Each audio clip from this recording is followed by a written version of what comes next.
നമസ്കാരം. പതിരും കതിരും.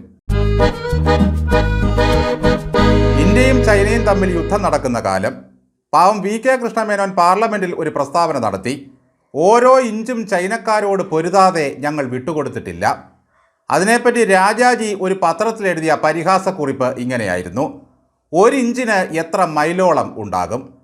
യുദ്ധത്തിൽ ആരും സത്യം പറയാത്ത പോലെ സ്വയം ഉണ്ടാക്കിയെടുത്ത ലഹളകളിലും ആരും സത്യം പറയാറില്ല. ഇവിടെ ഈ ഇഞ്ച് കണക്കോർക്കാൻ ഒരു കാരണമുണ്ട്.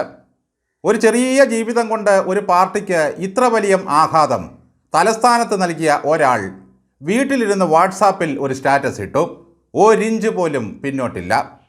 അങ്ങനെ പറഞ്ഞാൽ പാവം മനുഷ്യർക്ക് മനസ്സിലാകില്ലല്ലോ എന്ന് കരുതി ഇംഗ്ലീഷിലാണ് കുറിപ്പ്. Not an inch back. ഒരു പൊടിക്കൊന്ന് അടങ്ങൂ കുഞ്ഞേ എന്ന് ഗോവിന്ദൻ പറഞ്ഞാൽ പോലും അടങ്ങുന്ന ലക്ഷണമില്ല. ഇനി മുന്നോട്ട് പോകാൻ ഒരു ഇഞ്ച് പോലും കിട്ടുമെന്ന് തോന്നുന്നില്ല. അപ്പോഴും ഭീഷണിയാണ്. പിന്നെ പിന്നോട്ടല്ലാതെ എങ്ങോട്ട് പോകാനാണ്? ലോകാരാധ്യയും ന്യൂയോർക്ക് കണ്ടുകൊതിച്ച നമ്മുടെ ചെറു മേയറുമായ ആര്യ രാജേന്ദ്രനാണ് ഒരു ഇഞ്ച് പോലും പിന്നോട്ടില്ല എന്ന് പ്രഖ്യാപിച്ച് അടുക്കളയിൽ അമ്മിയോടും അരകല്ലിനോടും പൊരുതുന്നത്. ഇപ്പോഴും മേറൂട്ടി എന്ന് വിളിക്കുമ്പോഴാണ് നമുക്കൊരു തൃപ്തി. അല്ല കുട്ടി, ഒരു ഇഞ്ചെന്ന് പറഞ്ഞാൽ എത്ര മൈലാണ്? മൈലും വാഴപ്പാടും ഒന്നും പറഞ്ഞാൽ ഇപ്പോഴത്തെ പിള്ളേർക്ക് അറിയില്ല. അതുകൊണ്ട് കുട്ടി, ഒരു ഇഞ്ച് എത്ര കിലോമീറ്ററാണ്? ഇത്രയൊക്കെ കനത്തയടി ഉച്ചാന്തലയിൽ കിട്ടിയിട്ടും ഈ കുട്ടി എന്താ അടങ്ങാത്തത്? കടലിലെ ഓളവും കരളിലെ മോഹവും അടങ്ങുകില്ലോ മനെ അടങ്ങുകില്ല എന്ന് മന്നാടെ പാടിയതുപോലെയാണ് ആര്യയും. അടങ്ങില്ല ഗോവിന്ദ, അടങ്ങില്ല. ഞാനിനി ആരെ ഭരിക്കും? ഞാനിനി ഏത് KSRTC ബസ് തടയും? ഞാനിനി എങ്ങനെ രാഷ്ട്രപതിയുടെ വാഹന വ്യൂഹത്തിൽ നുഴഞ്ഞു കയറും? ഇനി എങ്ങനെ ഞാൻ സഖാക്കളെ ജോലികളിൽ തിരികെ കയറ്റും? ഞാനിനി എങ്ങനെ വീണാത്തായ്ക്കണ്ടി മോളുടെ തോഴിയാകും? എങ്ങനെ പാവങ്ങളുടെ ജോലി തെറിപ്പിക്കും? എല്ലാം സഹിക്കാം. ഞാനിരുന്ന കസേരയിൽ അതാ തൊപ്പി ഊരി മാറ്റി ഒരു IPS കയറിയിരിക്കാൻ പോകുന്നു. ഞാൻ IPS ആകണമെന്ന് കൊതിച്ചതേ ഉള്ളൂ. പക്ഷേ അവിടെ ഇരിക്കാൻ അതാ ആൾ വന്നു കഴിഞ്ഞു. ഞാനുണ്ടാക്കിയ എൻ്റെ തിരുവനന്തപുരമേ, എന്നെ കാണാതെ എൻ്റെ നഗരമേ, നീ എങ്ങനെ ഉറങ്ങും? ആറ്റുകാലമ്മയുടെ ചുടുകട്ടകൾ ഇനി ആര് പറക്കും?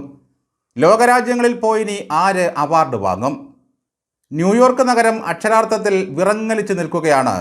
ആ മംദാനിക്ക് മാതൃക ഇനി ആരുണ്ട് എന്നാലോചിച്ച്.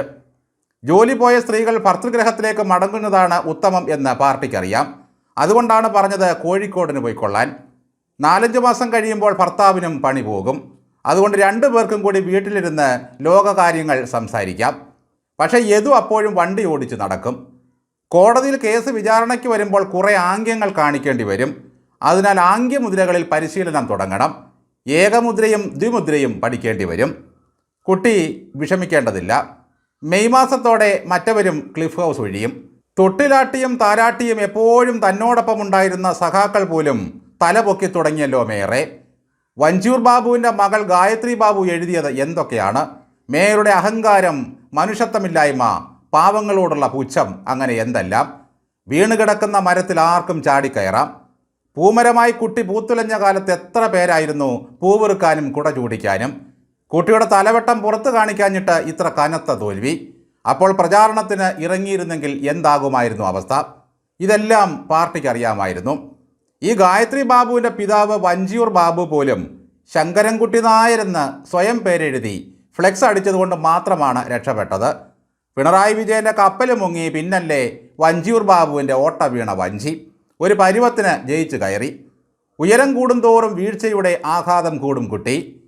പൊക്കി മേളിൽ കൊണ്ടുവയ്ക്കാൻ അണികളും ആവേശ കമ്മിറ്റിക്കാരും ധാരാളമുണ്ടാകും.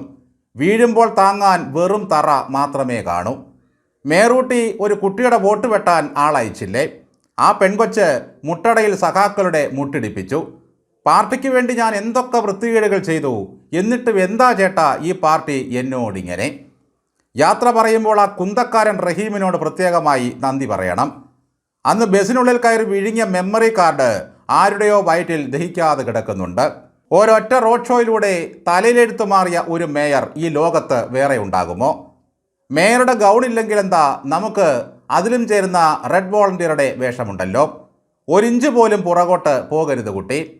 വാട്സാപ്പിലല്ലാതെ ഫേസ്ബുക്കിലാണ് ആ സന്ദേശം ഒന്ന് എഴുതിയിരുന്നതെങ്കിൽ അപ്പോൾ കാണാമായിരുന്നു ഫോളോവേഴ്സിന് കുട്ടിയോടുള്ള ആരാധനയുടെ ആഴം.